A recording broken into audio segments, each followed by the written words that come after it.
Welcome. আমি doctor Sadikul Islam Talukdar, প্রাক্তন সহযোগী অধ্যাপক ও বিভাগীয় প্রধান, প্যাথোলজি বিভাগ, ময়মনসিংহ মেডিকেল কলেজ। আমি দীর্ঘদিন প্যাথোলজি বিভাগে শিক্ষকতা করেছি ময়মনসিংহ, কিশোরগঞ্জ, দিনাজপুর মেডিকেল কলেজে। সেই 1992 সাল থেকে শুরু করেছিলাম। তো আমি এখন অবসরে আছি।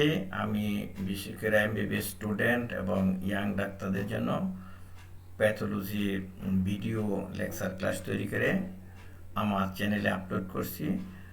আশা করি তোমরা যারা আমার ক্লাস পাচ্ছ না তারা এই ক্লাস ফলো করবে এবং আমার এই ক্লাস নোট ডেসক্রিপশন বক্সে দেওয়া আছে, লিঙ্কটা ডাউনলোড করে প্রিন্ট করে নেবে। তো তোমরা মনোযোগ দিয়ে শোনো। আজকে দেখি ক্লাসে আসো তোমাদের হরিমোহন পণ্ডিত নিউটন। আগে এগিয়ে আসো, এগিয়ে আসো। হরিমোহন পণ্ডিত নিউটন, ডাকনাম তোমার নিউটন না? হ্যাঁ, বসুন। তো ওন হিলিং, আজকে আমরা টিস্যু রিপেয়ার চ্যাপ্টারে আমরা অনেক দূরে এগিয়ে আসছি। এখন আজকের পর্বে হবে ওন হিলিং। ওন হিলিং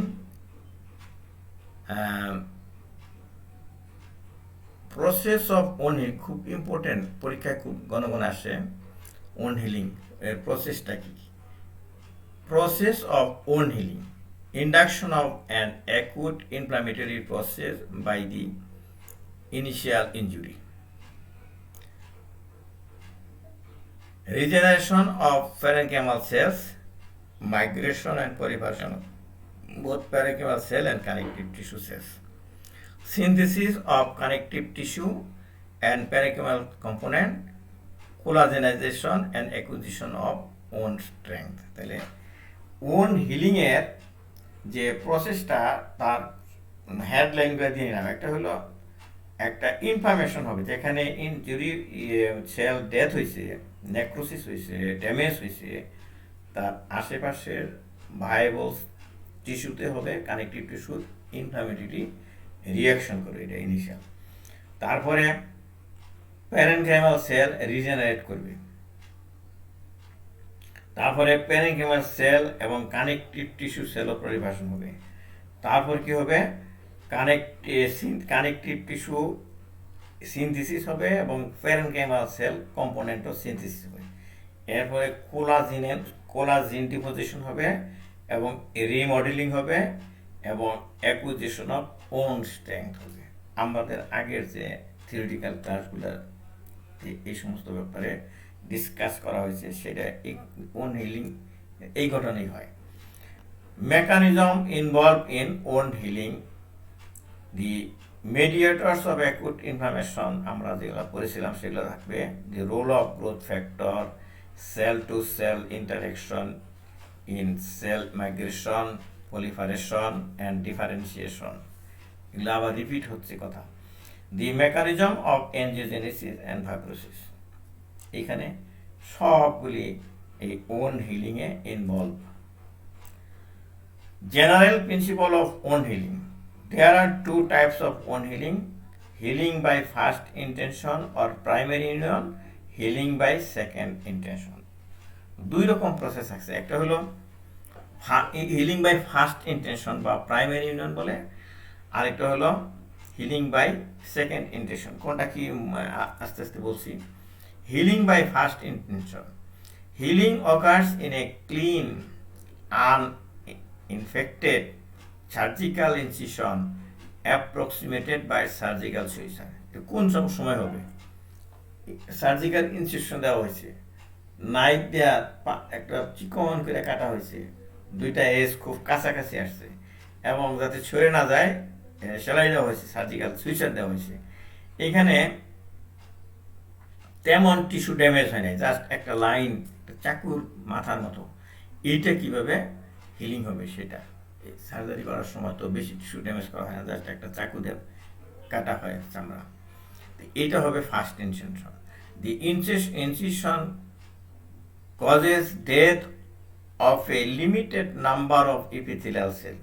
মাত্র যেখান থেকে চাকুটা যাচ্ছে কয়েকটা সেল ড্যামেজ হবে, epithelial cell, and connective tissue cells as well as disruption of epithelial base membrane, epithelial cell, তারপর বেস মেমব্রেন এবং কানেকটিভ টিস্যু সেলের কিছু অল্প সংখ্যক এই চাকুর এজে যেটুকু কাটা যায় সেটা নষ্ট হবে। The narrow incisional space immediately fills with clotted blood, সামান্য একটু গ্যাপ হলে ওইটা ক্লটেড ব্লাড দিয়ে ভরে যাবে, containing fibrin and clot blood sell.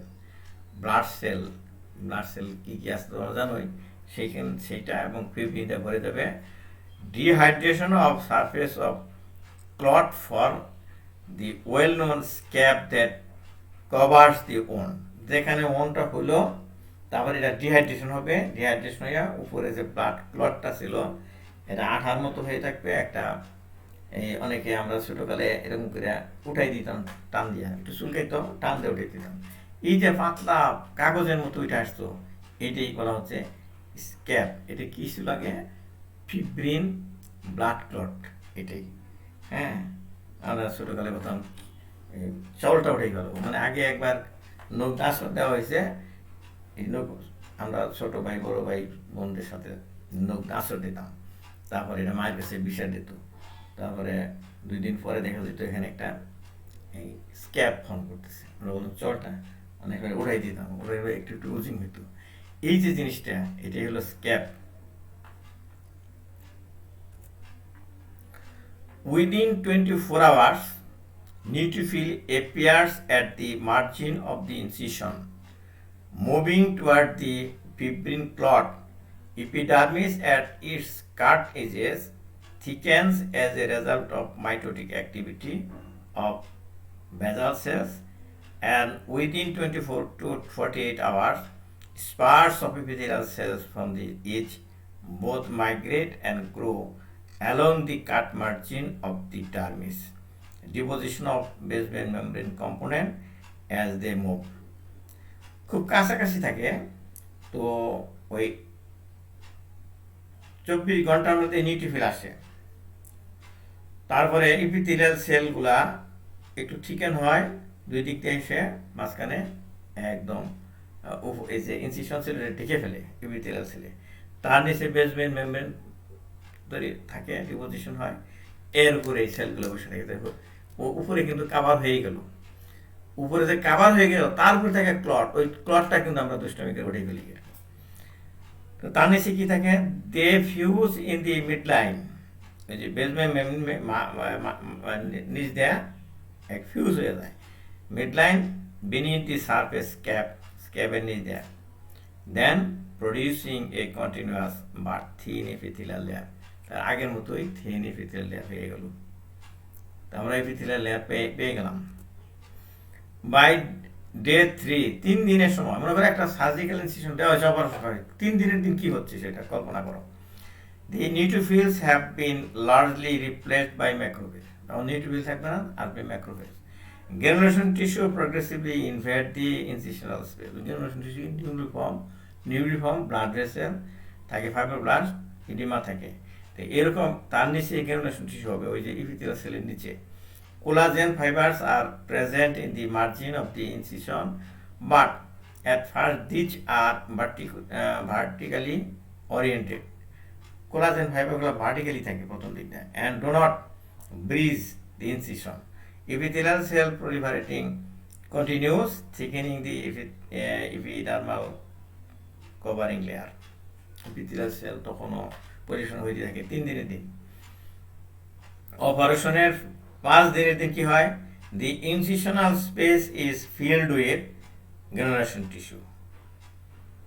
যে স্পেস যা থাকে incision, granulation tissue fill up হয়ে যায়। New vascularization, angiogenesis vascularization is maximum হয় এই 5 দিনের দিন। Collagen fibres are more abundant and begin to bridge the incision, তখন ব্রিজ হয়ে যায়, লম্বা না থেকে এরকম হরিজন্টালি ব্রিজ হয়। The epidermis becomes its normal thickness. The differentiation of surface cells yields mature epidermal architecture with surface keratinization. এই যে 5 দিনের দিন ওই এপিডার্মিসে কিন্তু ক্যারাটিনাইজেশন হয়, মানে ম্যাচিউর হয়ে যায়, ক্যারাটিনাইজেশন হয়ে যায়। তো মোটামুটি নর্মালের মতোই আসছে 5 দিনের দিন।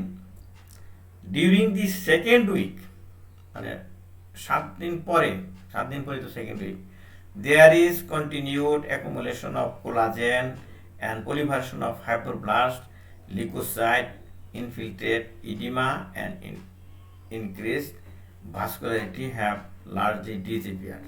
সবগুলাই আগের ক্লাসে আমরা বলেছি যে গ্যানুলেশন টিস্যু ডিসঅ্যাপিয়ার হয়ে যায়।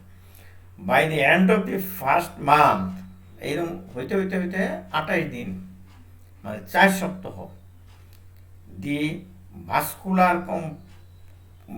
the scar comprises a cellular connective tissue devoid of inflammatory infiltrate। তখন আর inflammatory infiltrate থাকে না, তখন আর এই জন্য ব্যথাও করে না।